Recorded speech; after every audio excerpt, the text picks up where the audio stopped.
today? I'm Joanne Young. This is my husband, Chris Young.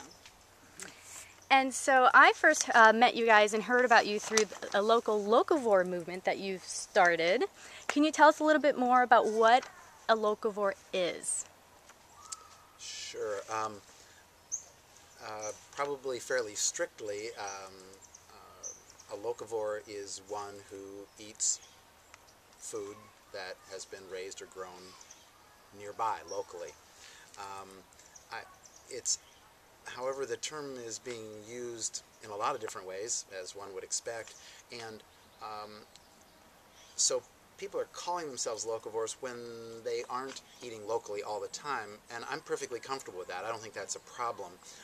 To me, it's more maybe an ideal, but the idea is it's about eating locally, and to me, it's not about sort of who's in and who's out, who's a winner and who's a loser. It's not about that. It's simply more about an idea of beginning to think more about eating locally. So why eat locally? Well, there are a lot of reasons. The big one for me is global warming. Your average food travels 1,500 miles from the farm to the plate, and if you multiply that many times over for the people in the country, and all the meals we eat, that's huge. And so the amount of oil we can save, and decreases certainly in energy usage in all Very ways, huge. and of course that effect on the environment, on climate. I would also say that in terms of eating locally, there's, I don't know, people talk about, we use the word community all the time, and obviously that could be very vague, what is that? But at least some people would know it as that comforting feeling, that connected feeling about having other people that we know that we relate to in our daily lives. And certainly in terms of our food, in terms of where our food comes from, for many of us, either beginning to grow some of our own food or coming to know the people in our community that grow food for us, there's something really delightful and comforting about that. And we're also very much want to support our local farmers, and that what they're doing as opposed to the small local farmers, as opposed to agribiz, which we don't feel is good for the earth or the people of the earth.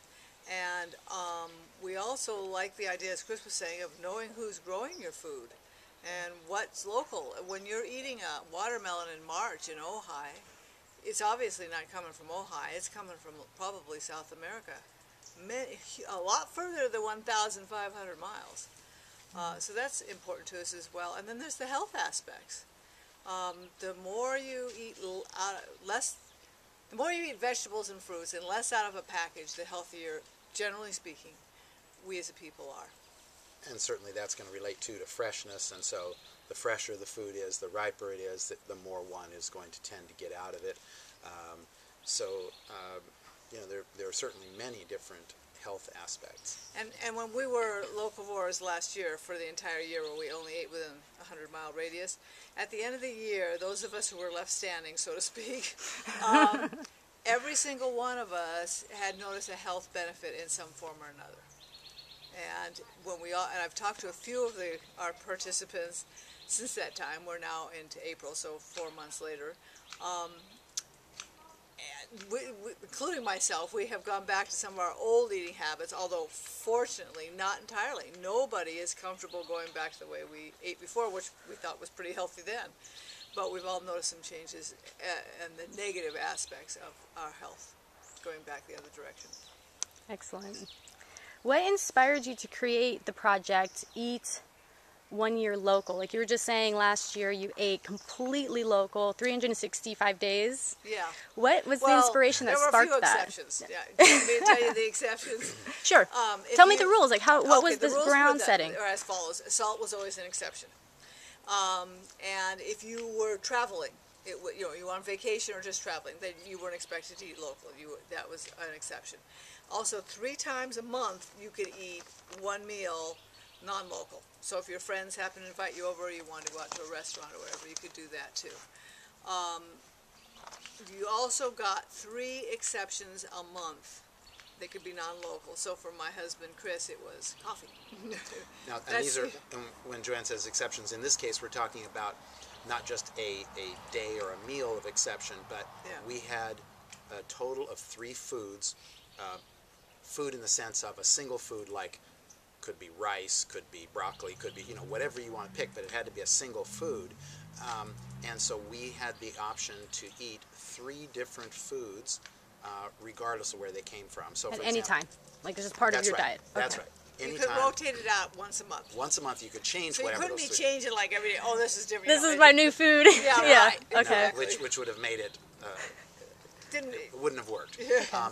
So for example, the majority of the year actually, my 3 exception foods were rice and coffee and coconut. And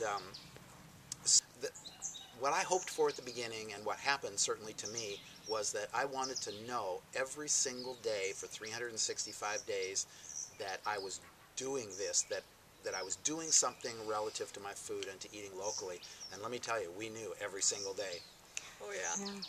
Well, there's an amount of consciousness, I think, that occurs when you are doing a discipline like this or focusing on a project that I think is almost even more important than you know what you did that year. Now you're so aware, so much more aware of the food that you're eating and where it comes from, and you've made so many other people aware. And I think that's what's really, really important, because so many people would have no idea that their watermelon traveled from South America, and that even though they bought it for $2, that there's other costs to it that the earth are paying, that the earth is paying for. We're all going to pay it later. Or when somebody's eating a plum in November and they're going, "This isn't very good." Well, no kidding. Where do you think it came from? Do you think it was picked ripe? You know? Yeah. So, and we're very used to eating out of season fruits and food, other food as well. I know, you'll go into the grocery store and whatever your pick is, regardless of you know what season it is. And we actually are really blessed here in Ojai, because there are things you can get, you know, for long seasons. Right. And a lot of our fruit has 2 seasons, and it's just Absolutely. Really And it's worth saying, because someone else will say it if we don't, and that is hey, Bob, come here. And that is that Ojai, Southern California, is an incredible place to do this project. It's a lot different than doing it in North Dakota or doing it in Vermont.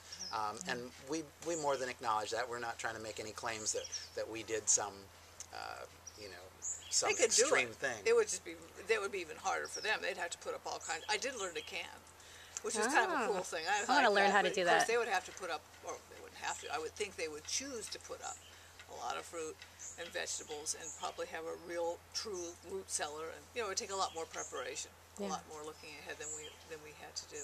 Well, there's value in knowing those skills too. Oh yes, absolutely, absolutely, for a lot of reasons.